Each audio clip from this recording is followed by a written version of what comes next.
Hello and welcome back to English Classes Online.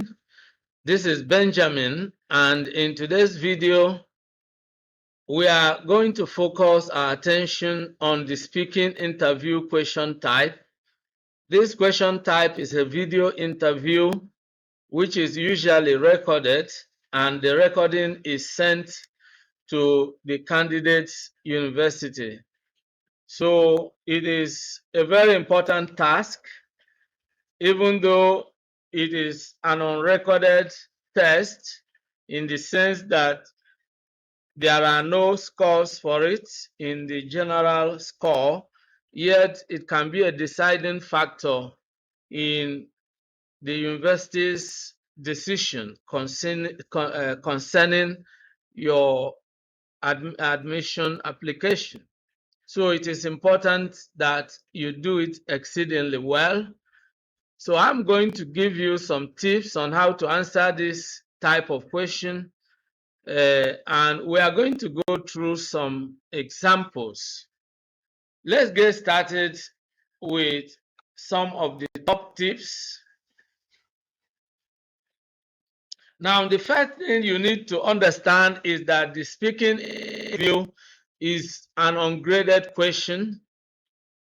However, it is sent as a video recording to your university, so it is super important that you do it well. You are expected to speak for 1 to 3 minutes about a given topic, and that gives you an opportunity to express yourself and show the kind of personality you are. Then you are to talk about a given topic, but then that gives you also opportunity to share your ideas and experiences and project your personality. Use the opportunity to let the university know your language skills and your personality. The university you are applying to for admission will be interested to know how proficient you are in the use of English, and will obviously be interested in how you express your opinions. So how do you do it right? Focus on the prompt and make sure you stay on topic. Avoid filler words such as be fluent, because when you are speaking and you are demonstrating your fluency, it means that your ideas will be communicated with clarity, your speech will flow, the speech sounds will be correctly articulated, and you won't sound unnatural or make unnecessary hesitations. Now, having said that, let's now look at the sample. You can see this is what the question prompt looks like. When you are given a question prompt, this is exactly what it looks like. And if you look at this one, you are told to speak for 1 to 3 minutes about the topic below. Studying a foreign language is required in some schools. Overall, do you think this is a good thing or a bad thing? Explain your opinion. So this actually is an opinion question, and in this kind of question, you are expected to take a stand. Do you believe it is a good thing or do you believe it is a bad thing? So now this one thing is key. You should be able to express your ideas on this topic. This is really very important. The topic is clear. The topic is studying a foreign language as a requirement by some schools. All right. What do you think about it? What is your opinion? Is it a good thing or is it a bad thing? Now, you should always begin your discussion with an opening statement that makes a general comment on the topic. This is really a professional way to always present your speech. You can begin, for example, by saying the fact that studying a foreign language is required by some schools is perceived to be bad by some people simply because of the difficulties associated with learning a foreign language. However, in my own opinion, I believe it is a good thing because of the numerous benefits one can gain from learning a foreign language. You see, you have actually started with a general statement that this kind of requirement is perceived to be a bad thing by some people, and then you come with your own opinion. You said, you now say, in my own opinion, which is a good phrase, a good prepositional phrase that you can use when giving your opinion. You can say, in my opinion, or in my own opinion. All right.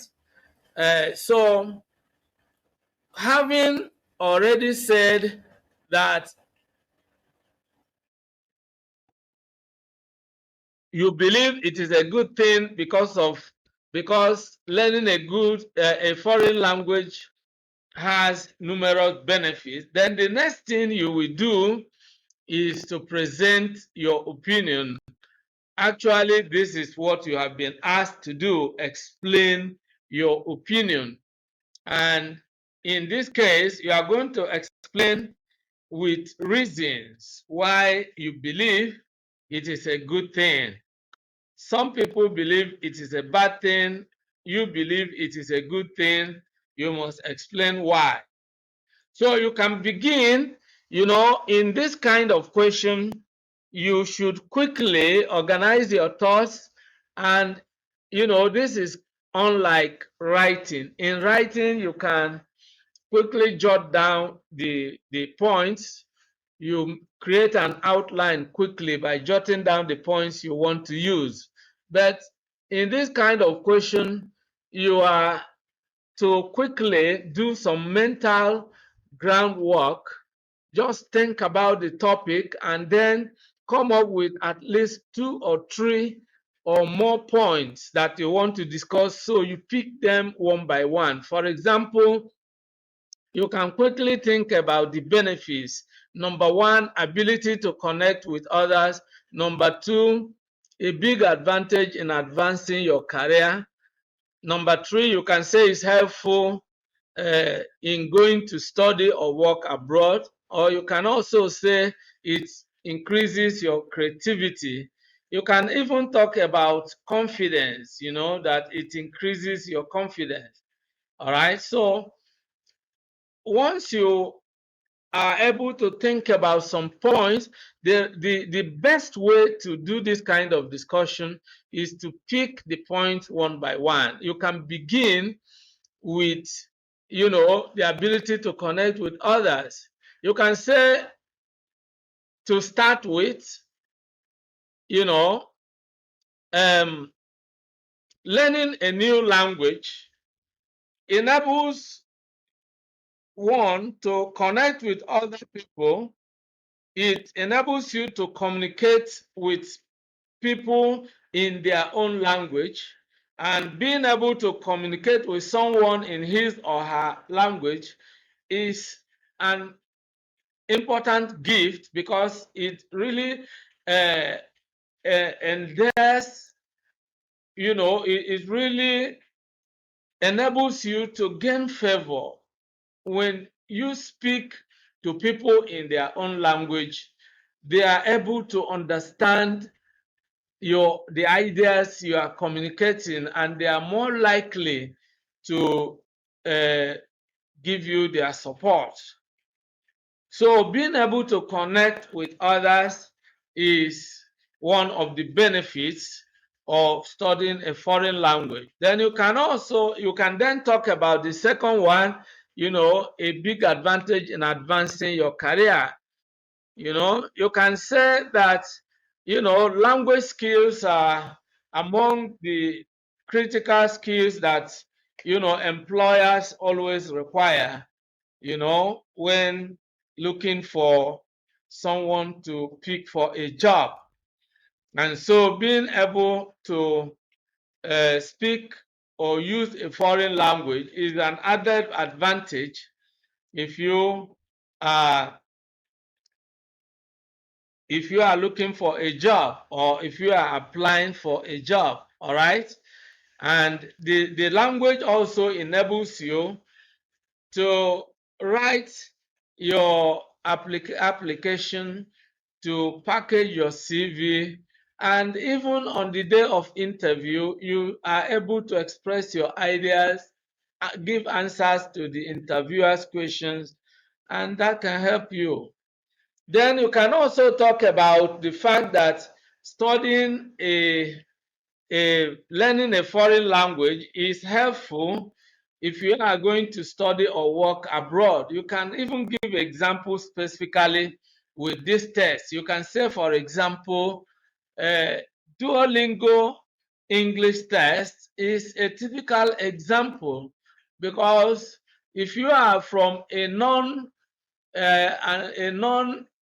native speaker, if you are a non-English native speaking country, or let's say if you are a non-speaker but you have learned the rudiments of the English language, then of course it enables you to immediately gain approval to go and study in any of these English speaking countries, or to even work in those countries. So that's a big advantage, being able to use a foreign language is a big boost, is a very big advantage, because that is why the Duolingo English Test is in existence in the first place.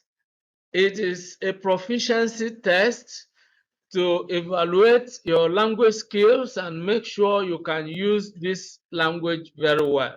If you didn't learn this language, then of course you won't be able to obtain the required scores. And if you fail to obtain the required scores, then of course you are not going to be given admission to any of their universities, or given a visa to come to their country. All right. So these are the advantages. You can also talk about increasing creativity. You can say that learning a foreign language increases your creativity.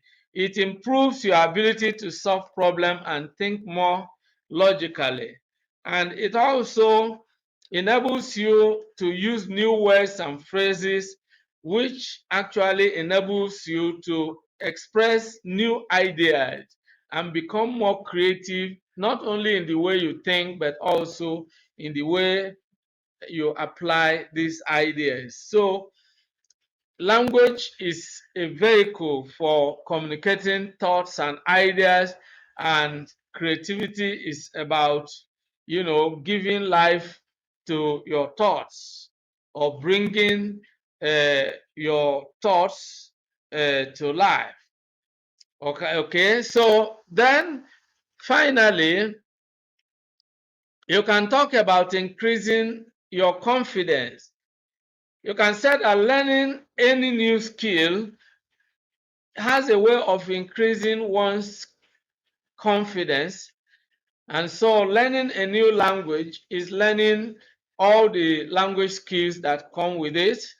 So it increases your self-confidence. And of course, the techniques you use when learning a foreign language will also help you to improve your self-esteem and self-confidence. In conclusion, I believe that learning a foreign language is a big plus to everyone in today's digital world, where people from all parts of the world can now transact business with one another, even from the comfort of their bedrooms. Being able to interact with someone from a foreign country is capable of throwing the door open for mutual discussion and collaboration. So, and that is exactly how you can respond. You can approach this question from different angles. The most important thing is for you to express your ideas with clarity, with confidence, with you know, with with uh,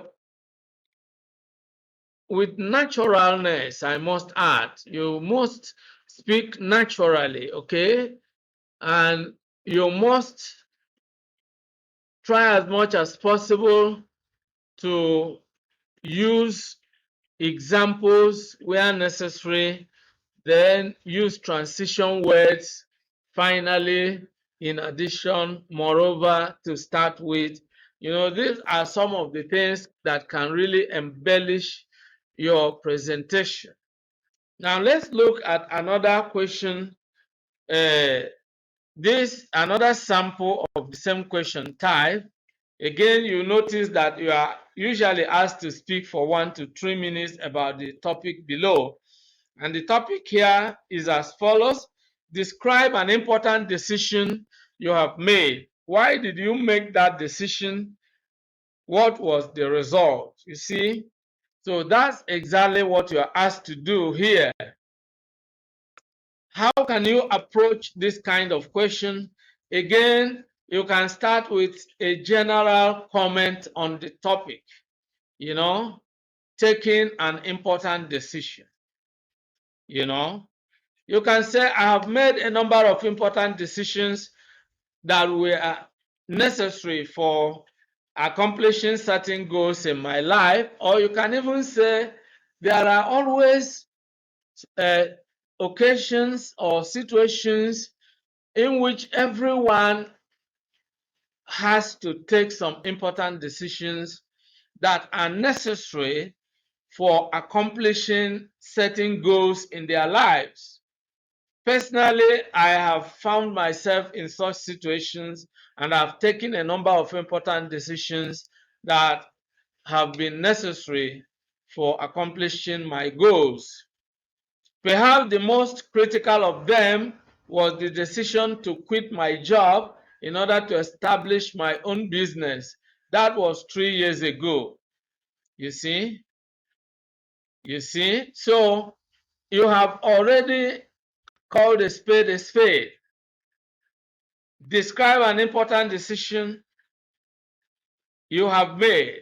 Why did you make that decision? What was the result? Now, having named this decision, having mentioned it, the next thing is for you to explain why it was necessary.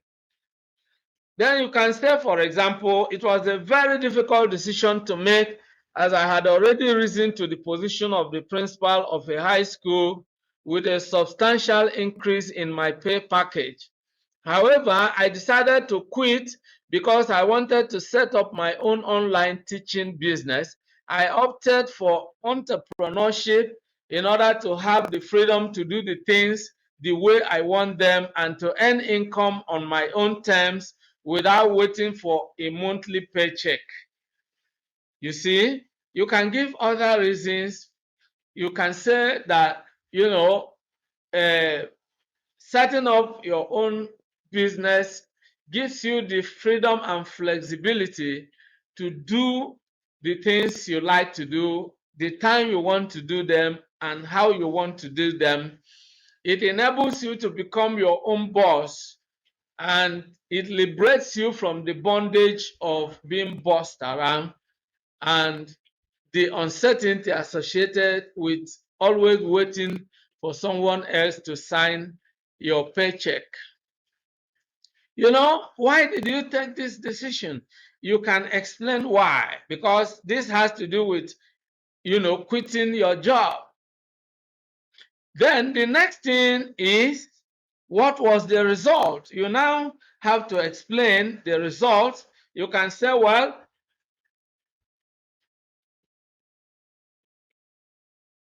that decision has actually paid off because I have been able to establish a business that is completely mine and which gives me the freedom and flexibility to enjoy whatever I like to do and the time I like to do them. All right. Moreover, the business has grown rapidly to a point where the income I earn in a week is more than the monthly pay I used to receive in my previous employment. You see, so this is exactly what you are saying here. You are saying that it has paid off. It has actually enabled you to, you know, to have freedom to do what you like to do.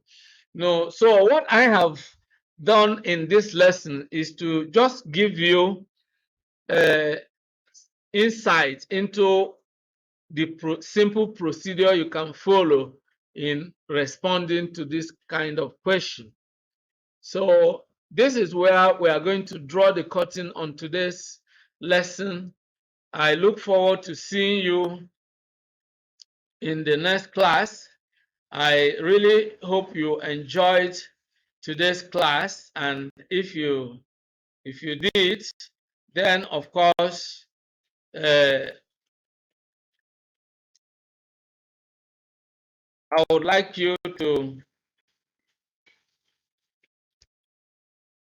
always attend subsequent classes and always do your regular practices, all the things that are required to get you adequately prepared for the Duolingo English test. Is very important for you to consistently do them, because the aim of this training program is to so adequately prepare you, so adequately help you to get prepared that on the day of the test, you are going to walk into the exam feeling comfortable and confident because you know exactly what to do. So, see you in the next class and remain blessed.